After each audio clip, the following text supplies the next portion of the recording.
या ठिकाणी खरं तर बीड जिल्ह्यामध्ये सर्व शिक्षकांनी ही शिवजयंती सोहळा हा करायचा ठरवलेला आहे आणि बीडमध्ये एक पहिलाच हा प्रयोग आहे शिक्षकांचा की सगळ्या शाळेतील शिक्षक एकत्रित येऊन प्राध्यापक एकत्रित येऊन हा शिवजन्मोत्सव सोहळा आम्ही उभं केलेला आहे आणि या कार्यक्रम 2 दिवसाचा त्यापैकी एक भाग आहे तो म्हणजे हा शस्त्र प्रदर्शनाचा आणि आपण शिक्षण क्षेत्रातली मंडळी असल्यामुळे आमच्या विद्यार्थ्यांना एक काहीतरी चांगलं शिवकालीन पाहायला मिळावं म्हणून खरं तर आम्ही एक विचार केला आणि कोल्हापूरमध्ये आमचे मित्र आहेत विनोदजी की ज्यांचं भारतामध्ये सगळ्यात चांगलं शस्त्र प्रदर्शन आहे। खरं तर ते शस्त्र कधी बाहेर आणत नाहीत परंतु आमच्या विनंतीला त्यांनी मान दिला आणि आम्ही सांगितलं की आमच्या विद्यार्थ्यांनाही शस्त्र पाहायला मिळावीत आणि ही फार प्राचीन शस्त्र आहेत। त्यांनी मला सांगताना हेही सांगितलं की ही वापरलेली युद्धामधली शस्त्र आहेत, काही वरची रक्त जे ते अजूनही आम्ही पुसले नाहीत आणि खरं तर हे आमच्या विद्यार्थ्यांना पाहायला मिळावं एवढाच खरं तर याच्या पाठीमागचा हेतू होता।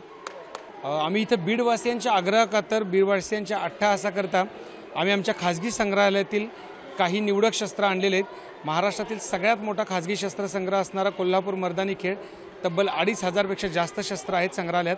त्याच्यातील काही निवडक 500 शस्त्र आम्ही इथे बीडवासियांकरता आणलेले आहेत। याच्यामध्ये शिवकालीन, शिवपूर्वकालीन, शिवोत्तरकालीन अशा तिन्ही कालखंडातली किंवा त्यानंतरची सुद्धा तद्वत इंग्रजकालीन सुद्धा याच्यामध्ये अनेक शस्त्र आहेत।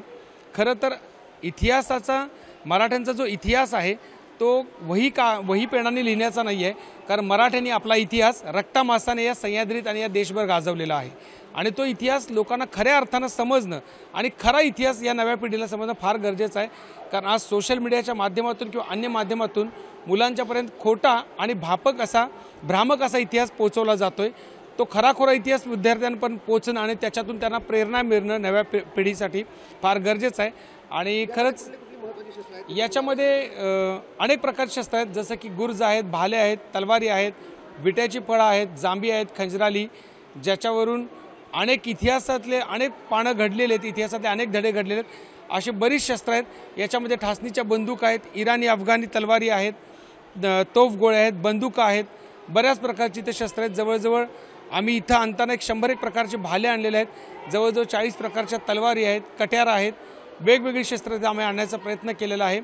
किंबहुना आमचा यावर्षीचा प्रतिसाद बघून पुढच्या वर्षी आम्ही जास्तीत जास्त 1000 पेक्षा जास्त शस्त्र आणण्याचा आम्ही प्रयत्न करू। यावर्षी आम्ही फक्त 500 शस्त्र आणलेले आहेत। मी याच्या आधी असे शस्त्र कुठंच पाहिले नाहीत आणि आम्हाला चक्क बीडमध्ये पाहायला भेटते हे बघून मला आनंद होतोय आणि जे शिवकालीन जे शस्त्र आहेत त्याच्यामुळे आम्हाला महाराजांनी जे स्वराज्य स्थापन करताना युद्ध लढली होती, कशाला लढली होती, कोणत्या हाताने लढली होती, त्या हातांची माहिती हे आम्ही त्यांच्याकडून मिळवून घेतली आहे आणि ही माहिती आम्हाला आयुष्यात पुढे उपयोगी पडेल हे आम्ही सांगू शकतो। याआधी आम्ही पुस्तकामध्ये दानपट्टा आणि ढालीच पाहिलेले, आता पण पाहिले आहेत आम्ही। ते पुस्तकामध्ये पाहिलं एवढं काही समजलं नाही, परंतु ज्यावेळेस प्रत्यक्षात पाहिलं त्यावेळेस आम्हाला त्या तलवारीची धार आणि ते सर्व समजलं। एबीपी माझा, उघडा डोळे बघा नीट।